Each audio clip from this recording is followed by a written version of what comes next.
Hello বন্ধুরা, চলে এসেছি আমি ক্লাস 8-এর মডেল অ্যাক্টিভিটি টাস্ক স্বাস্থ্যসাথী শারীরিক শিক্ষা ক্লাস নিয়ে।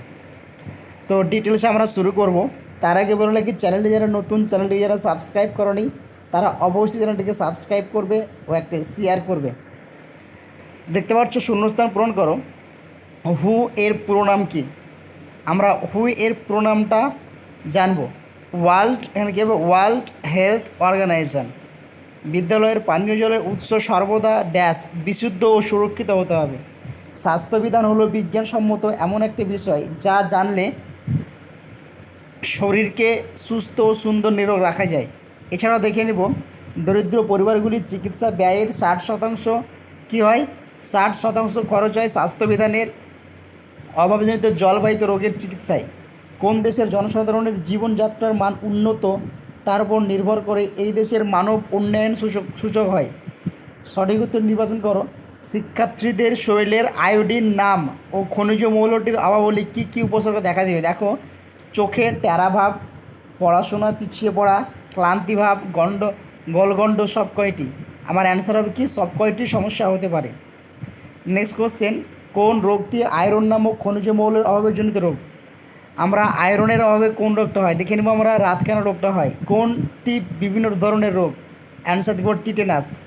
যদি উত্তরটা হয় এডিস মশা, তাহলে প্রশ্নটা কী ছিল? প্রশ্নটা ছিল, আমরা দেখে নেব যে কোনো মশা কামড়ালে ডেঙ্গু রোগ হয়।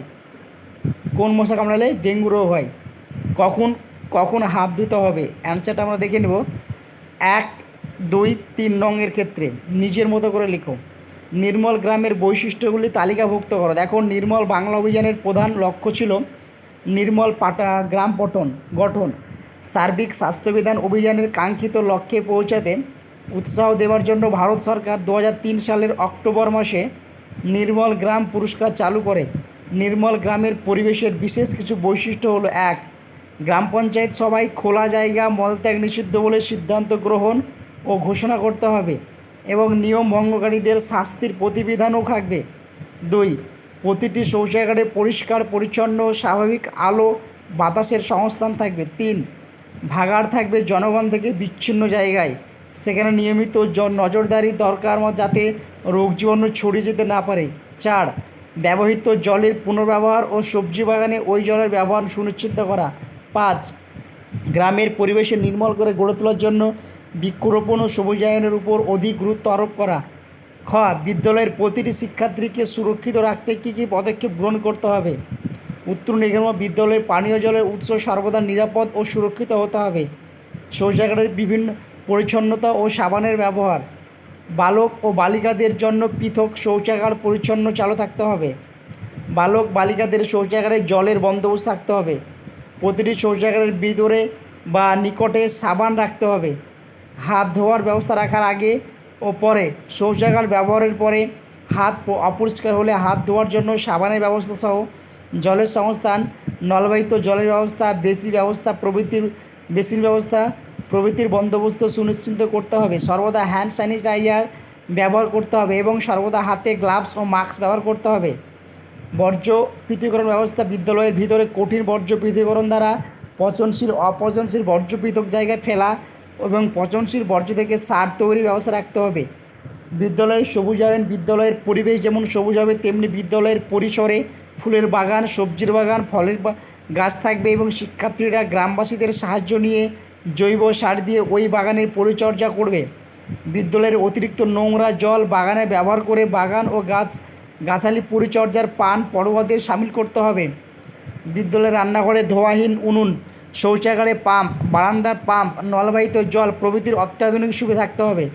7 নম্বর ক, মিড ডে মিল ও পরিচ্ছন্নতা। বিদ্যালয়ের মিড ডে মিলের থালা বাসন ধোয়ার জন্য সুরক্ষিত উৎসের জল ব্যবহার করতে হবে।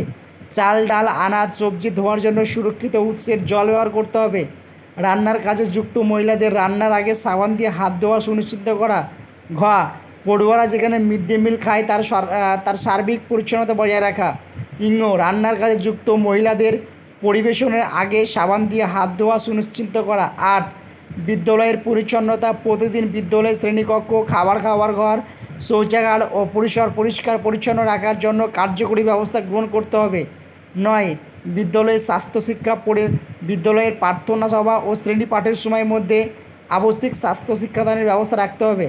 10 নম্বর, নির্মল বিদ্যালয় অভিযানের প্রতিটি পর্যায়ে শিক্ষার্থীদের অংশগ্রহণ সুনিশ্চিত করতে হবে এবং এমনকি প্রয়োজন মতো নির্মল গ্রাম গড়বার কাজেও শিক্ষার্থীদের সক্রিয় অংশগ্রহণ করতে হবে। 11 নম্বর, পারিবারিক স্বাস্থ্যবিধান কর্মসূচি শিক্ষার্থীদের বিদ্যালয়ের স্বাস্থ্যবিধান কর্মসূচিতেও যেমন সামিল হতে হবে, তেমনি পারিবারিক স্বাস্থ্যবিধান কর্মসূচি যাতে ফলদায়ক হয় সে বিষয়ে সুনিশ্চিত করতে হবে সংশ্লিষ্ট সকলকে। এই ছিল আজকের আপডেট, অর্থাৎ আমার সমস্ত ক্লাস কমপ্লিট। সমস্ত ক্লাসগুলো তোমরা ভিডিওর নিচে পেয়ে যাবে, সবগুলো করে নেবে খুব সুন্দরভাবে পরিষ্কার পরিচ্ছন্নতা করে লিখবে, একদম বাইরে বেরোবে না এবং ঠিক টাইমে স্কুলে জমা দেবে।